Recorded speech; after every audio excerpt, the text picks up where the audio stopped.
حبايبي الحلوين، النهارده في حلقه كاتب وكتاب هحكي لكم حدوته اسمها بيت مازي.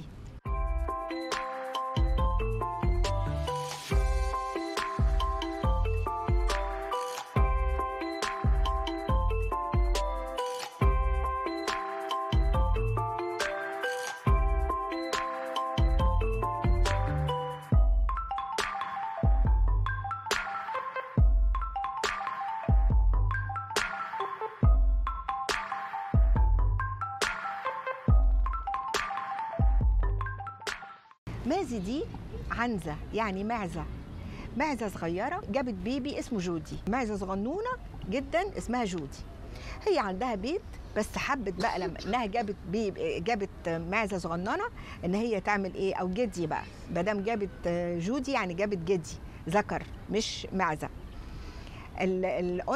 البنت في المعزة او الانثى اسمها عنزة، الذكر اسمه جدي والصغنن يعني. فهي لما جابت الطفل المعزة الصغيرة عايزة بيت كبير بقى، فراحت لمين؟ أولا عارفين شكل المعزة؟ عارفينها كويس، بيبقى ليها قرنين صغيرين كده وعينيها طيبة كده وملامحها يعني فيها كده إيه سلام، تحس إنها مسالمة قوي صغيرة كده. هي دي معزة. البيبي هو اللي هتكون صغيرة قوي، لكن المعزة البطلة بتاعتنا كبيرة، جسمها كبير. فقالت أنا هروح. مين اللي بيبني في المزرعة بيوت؟ واحد اسمه مين؟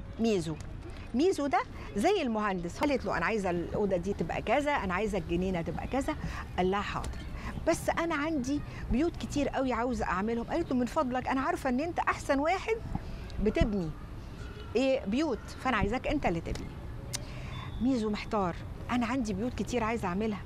فابنه قال له يا بابا، ابنه برضو معزة برضو، قال له يا بابا أنا كل البيوت اللي أنت بتبنيها بتاخدني معاك فيها. قال له أيوه، بس أنا ببقى أنت بتشتغل تحت إيدي، يعني ما بسيبكش تشتغل أبدا.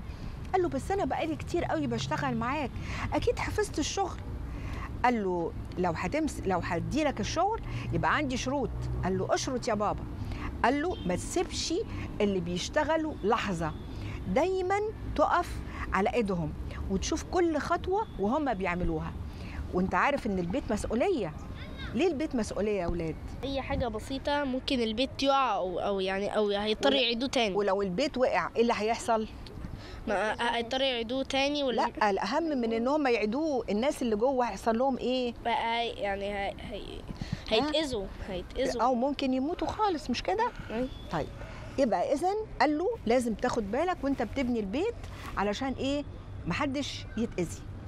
قال له حاضر يا بابا. يبقى هو دلوقتي ميزو ابنه وعده انه هياخد باله من البنى بتاع البيت بتاع مازي. عدى ميزو لقى العمال بيشتغلوا وابنه مش واقف معاهم. قال لهم هو فين اللي بيراقبكم، فين اللي بيشتغل؟ قالوا له تلاقيه، بس ده هو على طول بياخد باله مننا، بس هو تلاقيه راح يشرب، تلاقيه راح ياكل. فضل قاعد شويه كده يستناه، ما لقاهوش جه. فلما روح البيت زعل منه جدا وقال له انا قلت لك ما تسيبش البنى خالص. قال له مش هعمل كده تاني يا بابا. المهم كل شويه الاب يعدي، ساعات يلاقيه وساعات ما يلاقيهوش.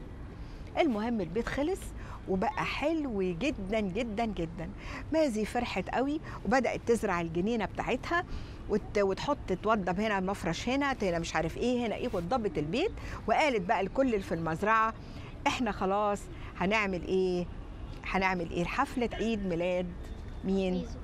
لا، ابنها جودي هنعمل خلاص عيد الميلاد بتاعه.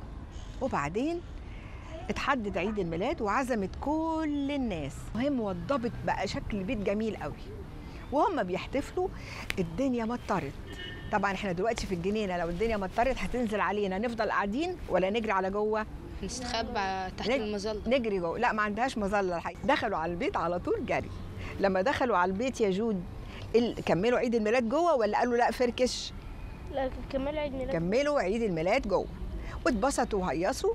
وبعدين قالوا يلا بقى كل واحد يروح على بيته. ودخلت تنام وصحيه الصبح بتوضب الفطار، واقفه في المطبخ وهي فرحانه وسعيده. بس لقيت نقطه ميه كده جت على على راسها. افتكرت وهي بتوضب حاجه من اللي هي بتعمله، فمسحتها كده. بعدين بصت لقت النقط بتكتر تاني، بتبص كده لقت السقف بينقط. يا خبر ابيض، عشان الدنيا كانت بتمطر طول الليل. بس ده معناها ايه؟ ان البيت ما اتعملش كويس. عشان جريت على مين اللي هي خايفه عليه جدا؟ ابنها جودي. جريت على اوضه النوم وهي ماشيه لقت ميه على الارض. يا خبر، راحت جايه بسرعه على السرير بتاعه بتشيله وعماله تحسس عليه كده، لقته مبلول وهو لسه بيبي صغير خالص. طبعا الطفل، اي حد الطفل صغير اقل حاجه تعييه، احنا بنخاف عليه لما يغسل حتى وشه بنشف له بسرعه، صح؟ فراحت ايه، شالته كده، بصت لقيت غرقان ميه وهي بتنشفه بتغير له هدومه، لقيته ايه؟ سخن. جابت الدكتور قال ان عنده نزله برد شديده ولازم راحه تامه ويتعالج علشان الدور جامد جدا. طبعا المزرعه كلهم عرفوا ان جودي تعبان، وعرفوا ان جودي تعبان عشان السقف ما كانش معمول كويس، وان المطره نزلت الميه على جودي وهو نايم.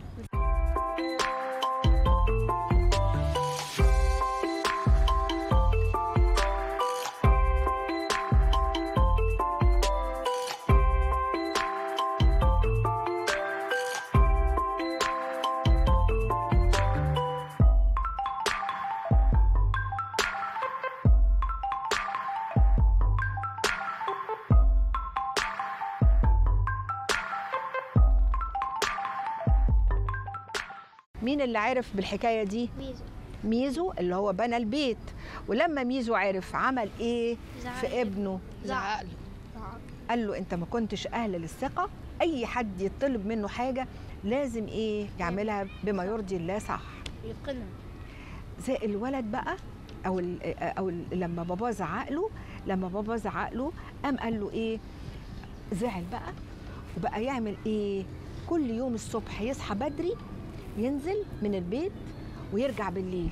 اعتذر طبعا لمازي وقال لها انا اسف جدا وانا هصلح كل حاجه، وبدا كل يوم يسال على ايه؟ على جودي. اتحسن لحد الحمد لله ما خف. فاطمن عليه وكان بقى صلح البيت كويس قوي، وقال لها انت كده تقدري، لو فضلت تمطر يوم بحاله مش هيحصل ايه حاجه للبيت. مازي لقت الباب بيخبط، بتفتح لقت مين واقف؟ اللي هو كان مسؤول عن البيت، واقف موطي راسه كده وعمال يقول لها سامحيني، انا عارف ان اي كلمه هقولها لك مش هتمحي الخطا اللي انا اخطاته، بس انا عايزك تسامحيني وعاوزك تيجي معايا. قالت له اجي معاك فين؟ قال لها من فضلك عشان خاطري تعالي معايا عشان خاطري. قالت له طيب. مشيوا شويه شويه شويه وبصت لقيته وقف عند البحيره وعمل وشاور على كوخ صغير، بيت صغير كده شبه الكوخ. عارفين الكوخ يا ولاد؟ زي ما يكون اوضه كده نقضي فيها يوم، زي مثلا نكون رايحين القناطر او رايحين اي حته، فبناخد حاجه صغيره نقعد فيها يوم وايه ونرجع بيتنا تاني. فقال لها انا عملت الكوخ ده عشان ايه؟ هديه مني لجودي، انا عملته زي ما بابا علمني بالظبط.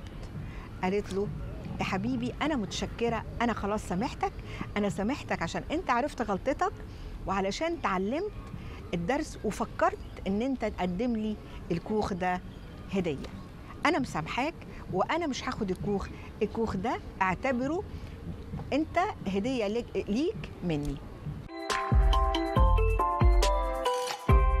مين اكتر حد عجبكم في الحدوته وليه؟ مين اكتر حد عجبك؟ اللي هو الابن. ندي الميكروفون. مين اكتر حد عجبك؟ الابن كمان. وانت مين اكتر حد عجبك؟ الابن عشان صحح غلطته. عشان صحح غلطته. وانت مين عجبك؟ انا برضو الابن عشان هو عرف غلطته وصححها، واللي عمل غلطته معاه يعني صلحته يعني هو عمل كده تصرف صحيح. طيب مين تاني اتصرفت برضو تصرف حلو؟ مين؟ امها لجودي. مامة جودي. ليه عملت ايه حلو؟ عشان هي جريت على جودي واخدتها على الدكتور وعالجتها. وايه كمان؟ وكمان عشان هي سمحت غلطة الواد. احنا لما نغلط ونحس بالندم ونعمل اي حاجه عشان نصلح غلطتنا، لازم يكون في عندنا ايه، عفو، صدر رحب، لان كلنا ممكن نغلط، بس المهم ان انا احس بالندم لغلطتي واعتذر. لما انا بعتذر يبقى انا إيه وطبعا الغلطه الحمد لله ما جراش، يعني الولد جودي خف وكل حاجه، بس المهم ان ايه، جودي المعزه يعني خفت وكل حاجه. المهم ان احنا لما نغلط ما نكبرش، يعني كان ممكن مثلا يقول خلاص بقى يعني مش عارف ايه، ما هو يتصلح، ما هو مش عارف ايه، حاجات كده صح. لكن هو عرف غلطته وندم، وكمان حاول يصلح غلطته بطريقه جميله جدا. القصه بتاعت بيت مازي عجبتكم؟ طيب والشخصيات حلوه؟ ايوه. طيب يبقى كده توته توته خلصت ايه الحدوته.